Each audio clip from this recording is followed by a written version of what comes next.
what what his trying to push this notion that if you're anti-Israel, you're anti-American. Excuse me, if I'm anti-American, why am I wearing this shirt? I am Dumb argument. anti-Zionist to the hilt. But I'm very pro-American, as I've mentioned to you in the past. I actually did some additional research on my ancestor, Charles Thompson. He was my fifth great uncle. So he's sort of the embodiment of what I'd call the American dream. Came to this country in 1739, 10 years old, with his. I think he had two brothers, two sisters, and his father died before they landed on shore. 2 days before they landed. Don't know what he got some illness on board the ship, and Charles got, he was basically an orphan. He was adopted by a blacksmith family. His older brother, my grandfather, fifth great grandfather, went to Virginia and became a farmer. And I think they never saw each other again. But Charles, he went on to, he became a Greek and Latin scholar. He was a businessman, very successful, and he was a leader in the American Revolution. And he was the secretary of the Continental Congress. Now, he wasn't just a note taker. The current Declaration of Independence, it sits in the National Archives. The handwriting, that's his handwriting. He wrote that. That's his. And he was the one that was the first one to read the Declaration of Independence in public on July 9th, 1776. And on top of that, he was the one that kept the Declaration of Independence in his personal protection until 1989, when it was turned over to then Department of State.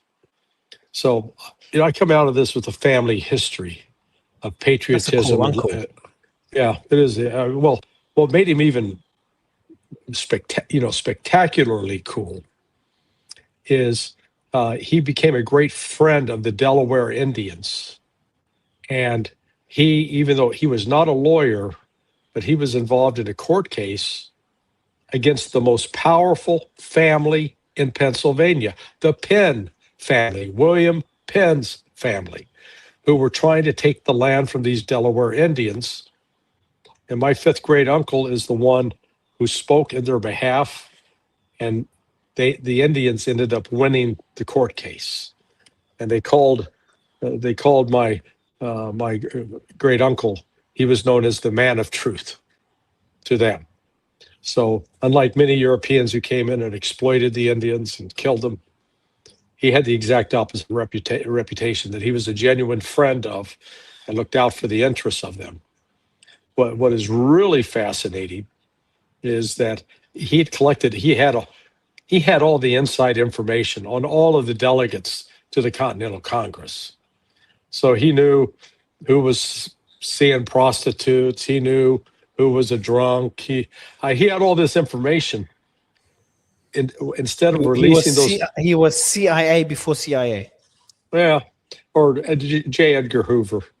But when he was being asked to publish those papers, he burned them, destroyed them, because he said, I have a lot of information that if we told the true story about a lot of the people that we now venerate, they would have a different view.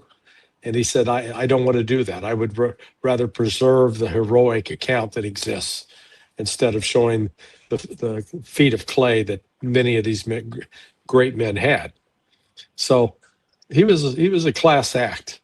And so, yeah, I look back on saying, okay, genetically, I may not, that's what I want to be in line with.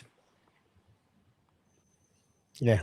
Going to the point of Netanyahu comparing people that are critical of Israel as people that are anti-US, it's one could argue it's the complete opposite. Caring about the US means putting the US ahead of other countries. Being critical of American support to other countries is what makes you America first. It's the complete opposite of what Netanyahu saying no. Now he's probably referring to the people that are so upset at what's happening in Palestine and the region, especially Palestine. They blame the US and Israel. So even though they're American, they blame their own country, and some of them take it to another level by burning the American flag or criticizing their own country. I think this is the connection he's making. Yeah, to be pro-American doesn't mean that you excuse the evil that has been done in the United States by leaders.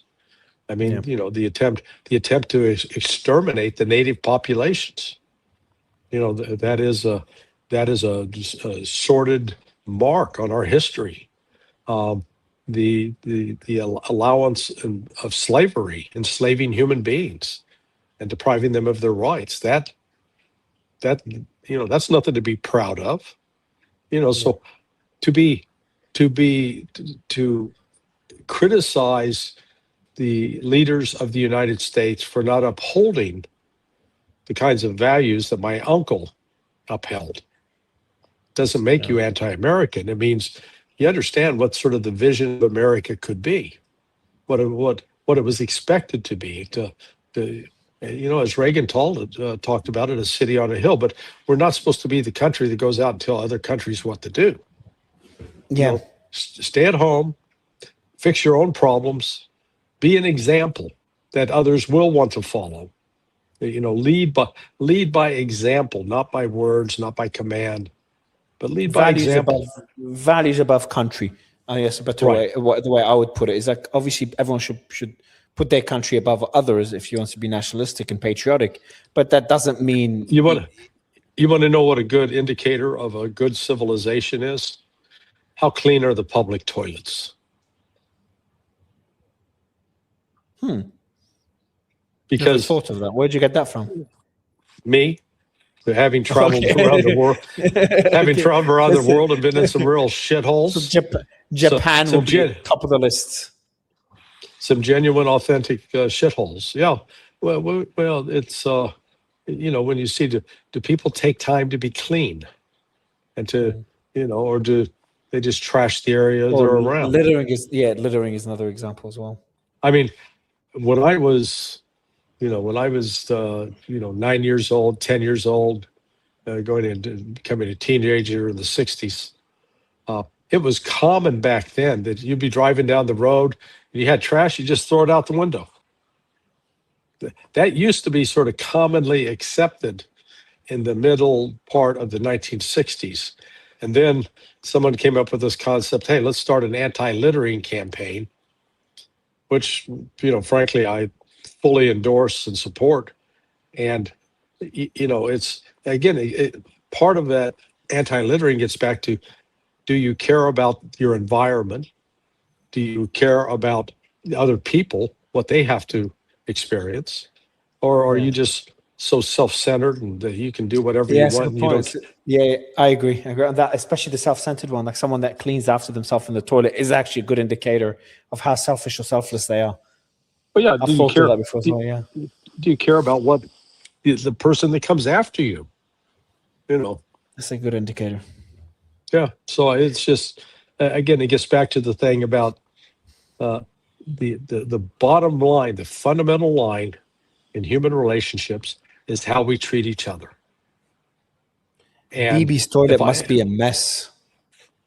Yeah, I would say so. He's not concerned. His concern about humanity and others is very limited, and it's restricted. So, so another three things he said that link to his visit, and these are more political. He said, one, Iran wants to remove us from southern Lebanon. And that goes back to our point. So Iran wants to remove us from southern Lebanon. They're trying to put that pressure on the US. We are handling this pressure well. We have received legitimacy to maintain the security zone from our great achievement against Lebanon. But they will try to undermine it in every way, including putting pressure on the Lebanese government. And then he says, I heard reports in the media claiming that Trump asked us not to take action against terrorist tunnels in Lebanon. That's a myth, fake news. He didn't say anything to me about it, and I didn't ask him. We act according to our own considerations. So he's saying that Iran tried to pressure Israel to go out of South Lebanon, and they failed.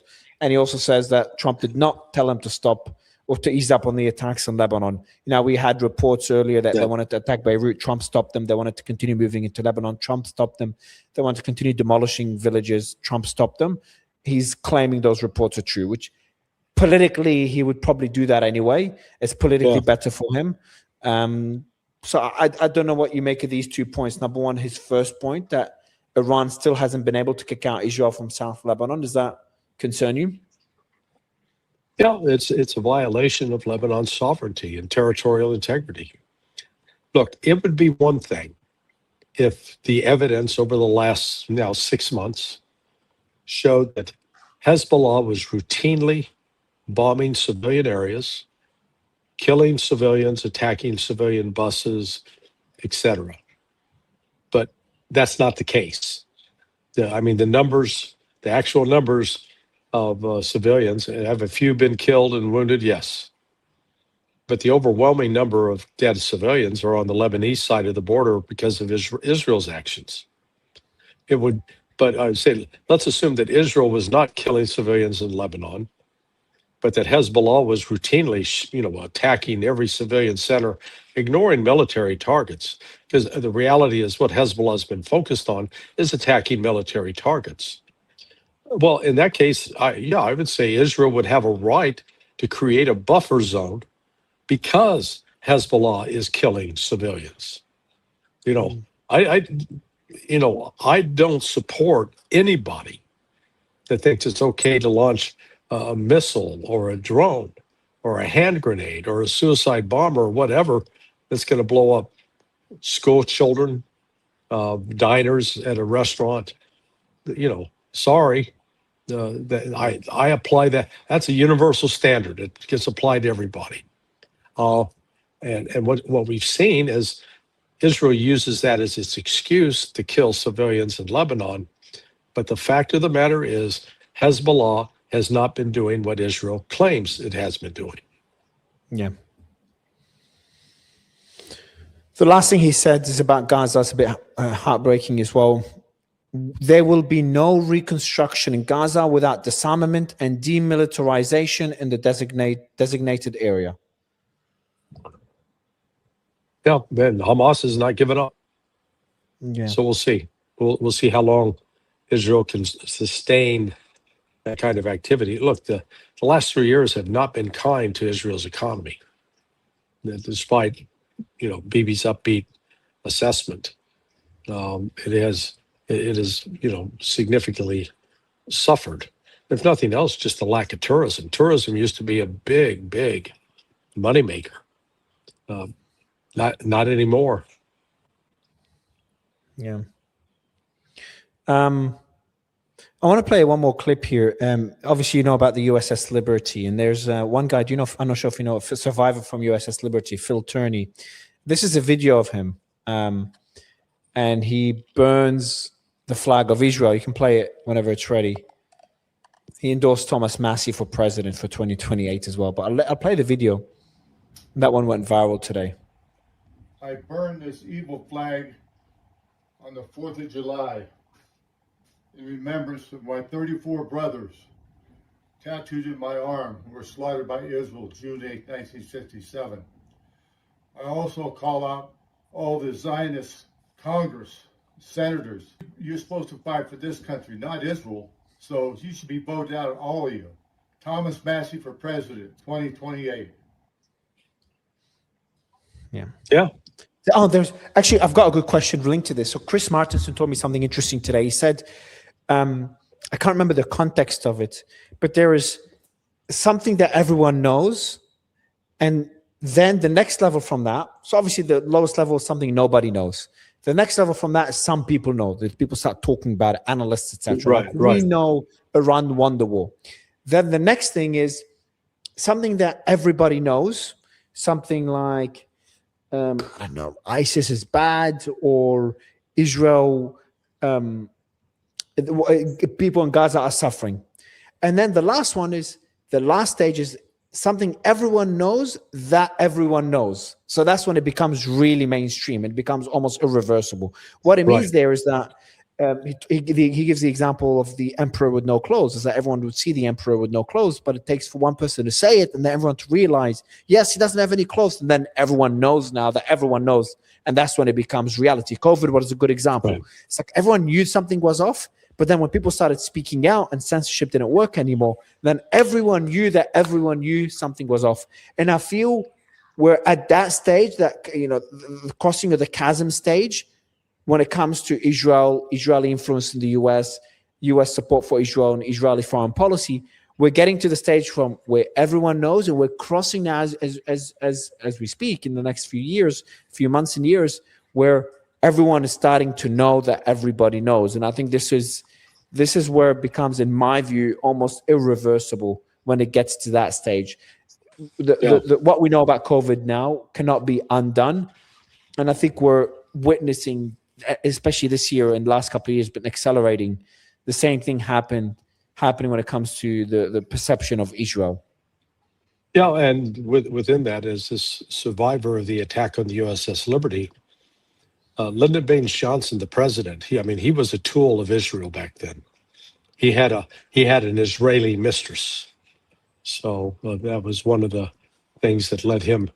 That he was involved with the cover up of the murder of John F. Kennedy, and he went to great lengths to suppress and to threaten the sailors who were attacked on that day.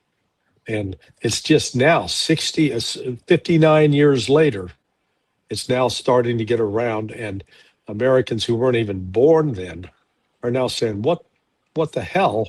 Israel attacked one of our military vessels and killed 38 sailors. Think of more this. than Iran just killed in this war. I was good. Damn you! You took my line. Sorry. So it just clicked in my mind. Yeah. No, but no. Good pickup. You were tracking exactly the same.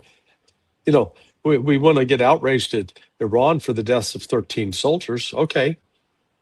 Israel killed 38, almost 3 times that amount. So if we're going to be upset with Iran, we need to really be upset with Israel. People, no, they're our ally. Well, God, with friends like that, man, you don't need enemies. And the context matters as well. With Iran, the US was attacking Iran. Iran was retaliating. Iran stopped as soon as the US stopped. In the case of Israel, the US was not attacking Israel. Was not attacking, just collecting intelligence. That's all. And the Israelis knowingly attacked and killed Americans. Hence the term chutzpah.